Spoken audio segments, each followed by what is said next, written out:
Welcome back to Investing Talk podcast. We are jumping right in today with a real giant, Amazon. And the big question, really, the one everyone's asking, especially with the holidays coming up, is Amazon a buy right now? Given where it's trading, we've gone through a whole stack of recent reports. We're looking at the Q2 2025 SEC filings, technical analysis right up to mid-October 2025. It's a really interesting time for them, and we want to give you the key drivers. But hey, before we get into that, quick reminder. Please subscribe, like the show, leave a comment, and definitely let us know in the comments if there's a specific company you want us to dig into next time. Okay, let's get into it. Amazon. Starting with those Q2 2025 fundamentals. Stock's been moving a bit sideways lately, but the actual numbers, they look pretty solid. What really stood out to you from the financials? Well, solid is maybe putting it mildly. What's easy to miss with all the daily market noise is just how much more efficient they've become. I mean, yes, net sales for Q2 hit $134.4 billion. Which is a decent jump, 7.2% year over year. Shows demand is still there. Exactly, steady demand. But the real story, I think, is the margin improvement. Look at operating income. It surged to $12 billion. Wow. That's a huge jump, up 30% year over year. 30%, yeah. And that's not just sales growth carrying it. This is proof that all those years of, focusing on cost control, investing heavily in logistics, it's really hitting the bottom line now. They're fundamentally improving their cost structure. That creates real, lasting value. Okay, that 30% spike in operating income is definitely significant. How does that play into their overall financial health? The balance sheet strength that lets them keep building. Well, it creates this, I like to call it a cash fortress. The balance sheet is incredibly strong. Amazon finished Q2 25 with $84.8 billion in cash and equivalents. And compared to their debt. Right, compare that to their long-term debt, which is around $48.9 billion. So they have this massive net cash position. It means they can be really aggressive investing in the future, think AI, logistics, more data centers, without needing to worry so much about outside financial pressures. Makes sense. And really importantly, their free cash flow is picking up speed fast. If you look at the TTM FCF, that's trailing 12-month free cash flow, it gives you a sense of cash generated over the last year, after spending on big projects. And that number was? It improved significantly to $27.2 billion. That's the engine, right? That's what lets them innovate, fund growth, buy back stock. It all supports that huge analyst confidence we're seeing. Right. Speaking of confidence, the analyst support seems almost overwhelming. Was it 45 analysts rating it a strong buy? Yeah, 45 analysts. And the average price target is up there at $264.64. That projects something like a 24% upside from current levels. That kind of conviction has to be tied to their market position, right? That famous dual moat they have, leading into massive but different sectors. Exactly. I mean, think about it. They still lead U.S. e-commerce with over 37% market share, and AWS holds around 32% of the global cloud market. There just isn't another company with that kind of deep leadership in two massive synergistic industries at the same time. Let's talk about those synergies, because that's really the key to the moat, isn't it?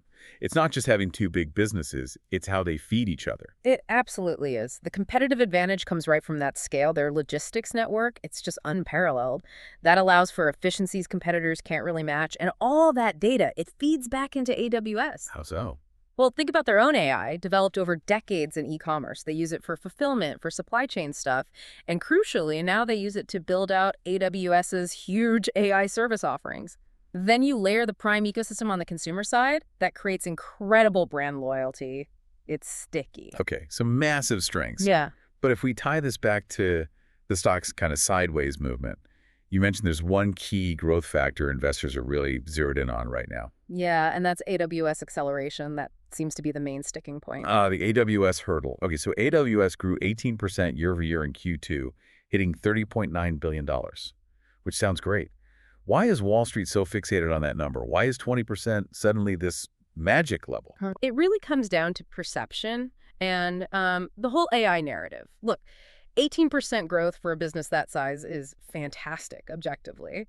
But analysts, and maybe the market more broadly, they seem to see 20% growth as this threshold. The threshold for what? A signal of, true acceleration, proof that AWS is definitively capturing those massive new enterprise AI workloads. Wall Street wants confirmation that companies are moving their big generative AI projects to AWS fast.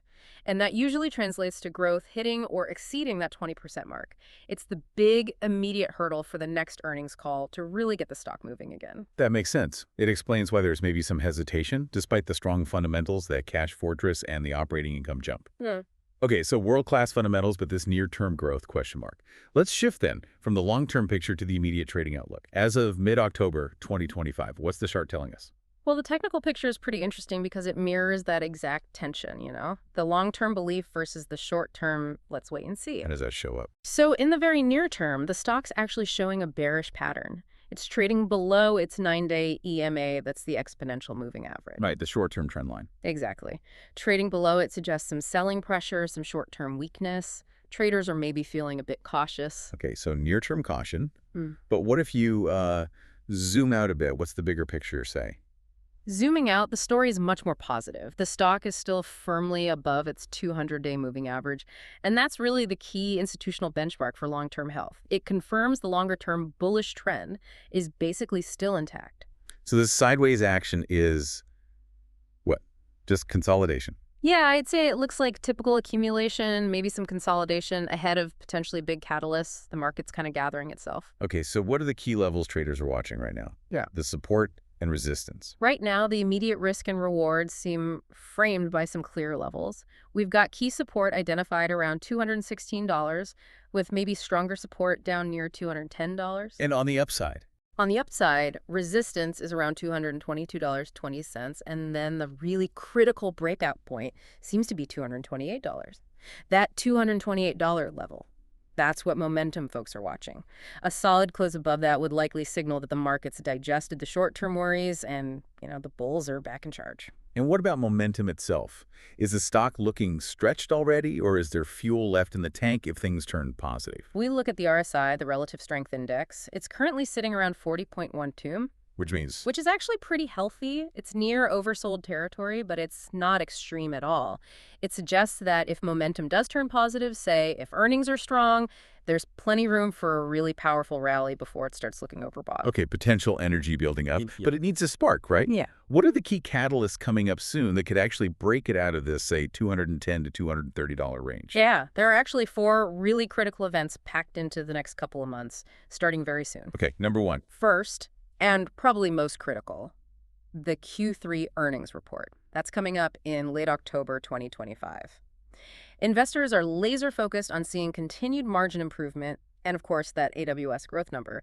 If AWS comes in at 20% or better, well, I think the stock moves significantly higher and probably pretty quickly. Makes sense. What's next? Second, the October Prime Days event. Now, that happened in Q3, but the positive buzz and the sales volume definitely boosted sentiment. That revenue bump is expected to help accelerate earnings growth into Q4, which they'll report early next year. Got it. And then the holidays. Third, exactly, execution during the absolute crunch time, Black Friday and the whole holiday season. How well Amazon handles that massive logistical challenge is always key.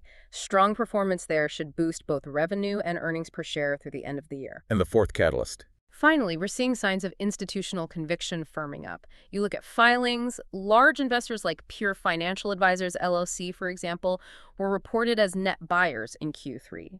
So the smart money seems to be positioning itself already, perhaps seeing this sideways trading as just a pause before the next leg up. Okay, lots of potential upside triggers, but we need balance.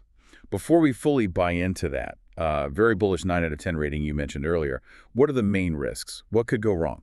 Absolutely. You have to look at the risks. What? And the 2 biggest ones are tied right to their main profit engines. Risk number 1 is definitely AWS margin pressure. From competition. Yeah, competition in the cloud space, especially from the other tech giants, is really heating up. If price competition for those big enterprise deals gets more intense, it could squeeze margins in the very business that drives so much of their valuation. That could cap earnings growth in the short term. Okay, margin pressure on AWS. Yeah. The other big risk, the one that seems to hang over all the tech giants. Regulatory exposure. That's the other big one. The scrutiny from regulators in the U.S. and the EU over their retail market dominance, their data practices, labor issues, it's ongoing. It means there's always this persistent, if kind of unpredictable, risk of fines or even forced structural changes. So let me push back on that rating then. You've got this regulatory shadow, you've got increasing margin pressure in your star division, AWS, and the stock needs to hit this maybe arbitrary, but still critical 20% growth number next quarter. With all that uncertainty, why still a 9 out of 10? Isn't an 8 or maybe even a 7 more realistic right now? It's a totally fair question, but the conviction that 9 out of 10, it isn't really based on just optimism. It's grounded in the numbers and the market structure. It reflects the sheer strength of those fundamentals we talked about, the accelerating revenue, that $27 billion in trailing free cash flow. That gives them a foundation competitors just don't have. And the technicals. The technical picture shows consolidation, right? Not a breakdown. The stock is basically coiled, positioned for significant upside if those catalysts hit. So the market might be giving you a chance to get in before the next big move. Okay. Plus, there's always the speculative angle, stuff that could provide a massive sudden boost. There's this persistent, though unconfirmed, buzz about potential major AI partnerships maybe being announced around the Q3 earnings, capitalizing on all the generative AI excitement. Interesting. And fueled by that growing cash flow, the rumor about Amazon maybe finally initiating a dividend sometime in 2026 keeps resurfacing. Even just mentioning a dividend could fundamentally reshape their entire investor base almost overnight. Okay, so bringing it all together, what does this mean for you, the listener? How should you be thinking about Amazon right now? Well, I think it means Amazon has the sort of dual appeal right now. If you're more of a short-term tactical trader, it looks interesting because you might be getting in during this range-bound period right before potentially powerful seasonal and earnings catalysts. You're essentially playing for that holiday rally bounce. And for the long-term investor. For the long-term investor, it looks compelling because you're getting the clear market leader in both cloud and e-commerce, backed by an incredible cash flow machine, arguably poised for multi-year growth and wealth creation. That's a clear way to frame it. Yeah. So the key takeaway for you, the investor listening, seems to be that the decision really boils down to watching two specific things very closely over the next few months. First, does AWS show progress towards that magic 20% growth rate in the upcoming Q3 report? Exactly. And second, how well do they execute during the critical Black Friday and holiday sales rush? If they deliver on those 2 points, the consensus seems to be the stock likely moves significantly higher. Right. And maybe here's a final thought for you to chew on. Think about the long-term strategic value of Amazon's relentless investment in logistics and their own AI, all powered by that huge $27.2 billion in free cash flow. Even if the stock chops around a bit now, what's the real worth of that stability, that resilience, that ability to just keep innovating compared to competitors who aren't nearly as diversified? That long-term strategic power. It's arguably their biggest and maybe most underappreciated asset.